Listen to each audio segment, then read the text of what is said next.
Hey everybody, I am feeling this 80s hairband moment, and we're just gonna appreciate it real quick because you guys know this is gonna fall in like 3 seconds flat.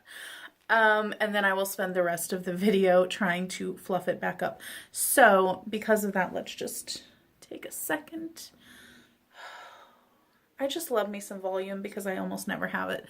So you guys, we had a good run. But all good things must come to an end, and that is why today our run of good luck with mascaras has just come to a little bit of a halt. Let's just go into this. So let's just go into this. The one that I am reviewing today is the CoverGirl Flourish by Lash Blast. That's so hard to say. It is in a teal tube. Green screen might be messing with it, might not, but it is a teal tube. I absolutely love the look of this packaging. But before we get into the review, as always, here is my mascara review spiel. I have a whole playlist of mascara reviews. I am trying to review every single mascara that I try out or that I have used before so that you guys have a nice library of mascara reviews to look at if you are in the market for a new mascara. In this review, you will see what the mascara looks like on my lashes with one coat, with two coats compared to my bare eye with no mascara on it. You will also see up close shot of the wand, and then an up-close video shot of the wand coming out of the tube and kind of the formula as well, so that you can see that. And then at the end you will also see my two favorite mascaras. One is drugstore, one is high-end, and that way you kind of know if that's how I like my lashes to look with those mascaras. That's why I may or may not like the mascara that I'm reviewing today, and any mascara. So let's get into this. Let me go over the claims real quick because I did keep the box for it. This is a new mascara from CoverGirl. It is $9.49 at Ulta. I got mine at Walmart and I think it was about $1 cheaper than that. And it does come in 3 colors. Now here's the weird part. It comes in black, brown, and very black. I got mine in very black as always.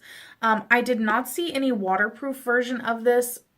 If I happen to find one as I'm editing, I will insert it right here and let you know. On Ulta's website, it says that the black and very black are online only, which means that in store they're only carrying the brown one, which seems really weird to me. I feel like that has to be some sort of mistake, but just so that you know that. I got mine at Walmart and I did get the very black in the store, no problem with that. What else? I used to really love and swear by the Clump Crusher Extensions mascara. It was a favorite for several years. And then I felt like the formula kind of changed a little bit and it just started to not work as good as it used to. So I put it aside. I have not used it in like probably almost a year now. But as you guys know, I love a good mascara, so here we are again with a new CoverGirl one. I was kind of hoping that it might be kind of what the Clump Crusher used to be for me. So this is Flourish by Lash Blast. It gives you defined volume with lush ingredients, and it says that it has coconut, avocado, and papaya oils in it. Here's what the wand looks like on the box. It's a little fuzzy, I know, but whatevs. This says it will treat your lashes with lush ingredients, including coconut, avocado, and papaya oil. The creamy formula coats lashes from root to tip for lash definition and length without the clumps. So what's interesting is that I'm seeing on here, on the back of the box, it says definition and length. And then on the front, it says defined volume. And on Ulta's website, it also said that the claim was definition and volume. So a little bit of a mixed message there. I feel like they're putting volume on the front, but length on the back, like which is it, guys? Well, I will tell you what it is in my opinion, because it is definitely one of those two things and not the other. So let's get into what it looks like coming out of the tube first off. Here we go. I do enjoy the packaging a lot. I love the color of it, and I like that it has the gold lettering on there. I feel like it's a really nice, what's a classy look. So here we go. I am all over the map today. I had a lot of caffeine and I'm just like, whoa. All right, let's go. So here it is coming out of the tube. Not really any excess product on the wand at all. Even on the tip of it where you usually get excess product, nothing. You can use this straight from the tube to your lashes.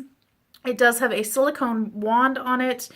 And I don't know if it's just me, but mine seems like a little bit like it's going down a little bit. Like it's a little bit crooked. I'm getting like a Clueless moment here, you know, whenever they're sitting and having lunch and they're talking about the breadsticks being crooked. But anyway, that's what I'm getting here. I don't know if it's just my wand though, but it is a pretty flexible wand.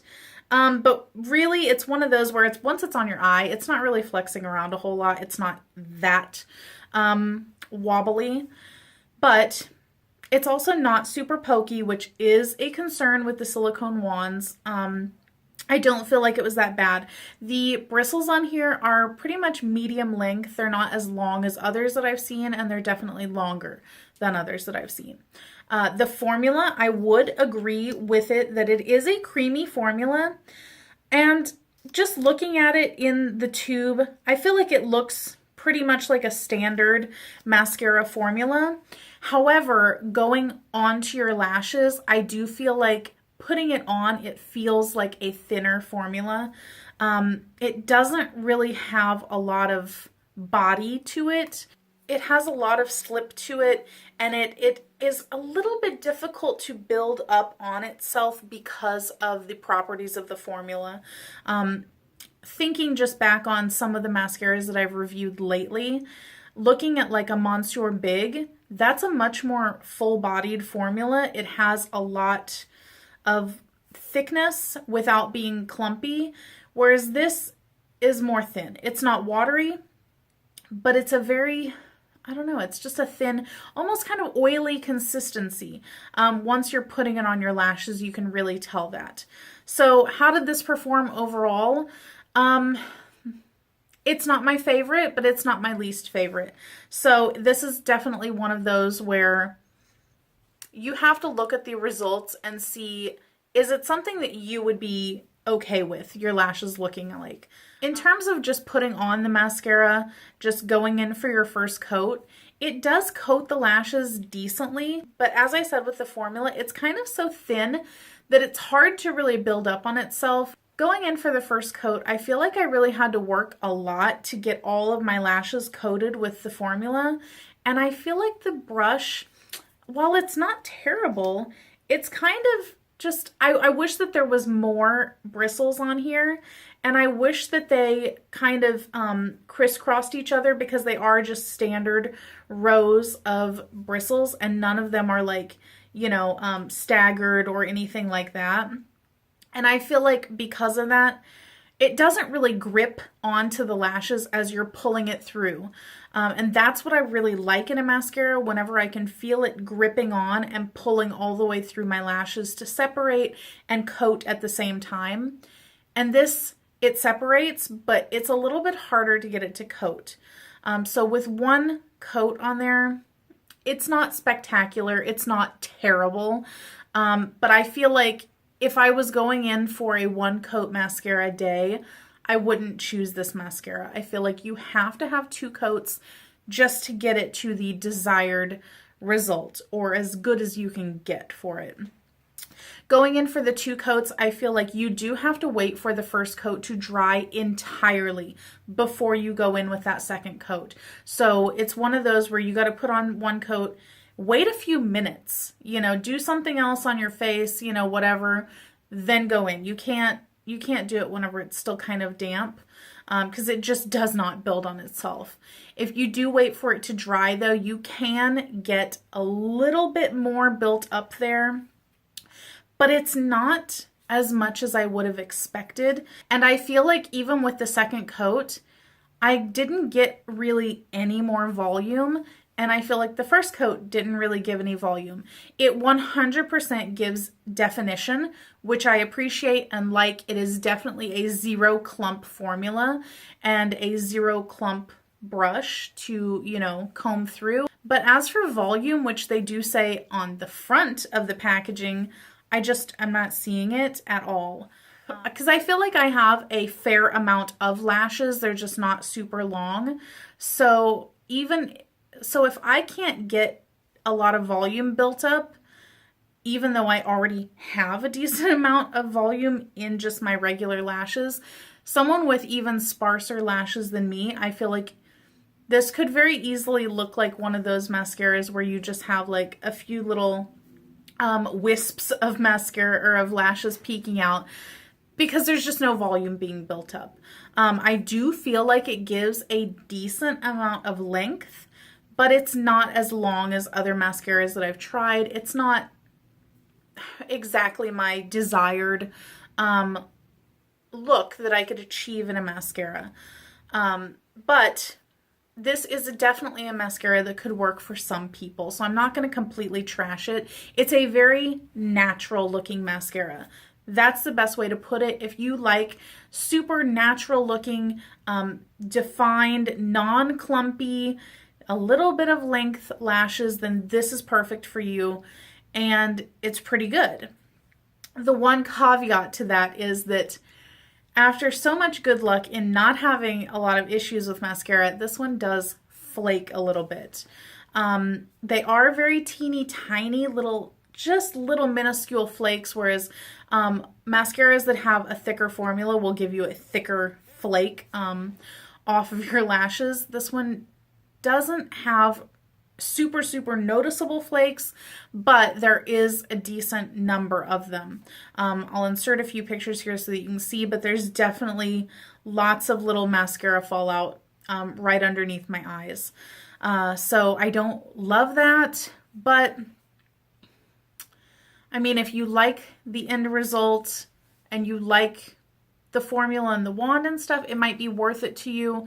You know, if you don't mind just wiping off a few flakes throughout the day. Why can't I talk? But for me, it's kind of I'll still continue to use it, but I'm not going to repurchase it kind of mascara.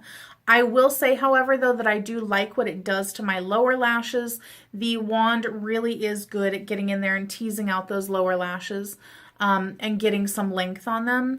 But overall, not entirely thrilled with it. I will tell you that my next mascara review will be the Revlon Volumazing. I was going to film it today, but I am short on time. I just do not have time. So you will probably see that a week after you see this one or so. But yeah, there you go. I hope that you enjoyed this review. I hope that you got some good information out of it, and I hope that it helped you make a decision on whether you would want to try this or not. Thank you so much to Melissa for bringing this to my attention, because I didn't even know that this had came out until she told me about it. So thank you, girl. There you go. I will catch you guys next time. Bye.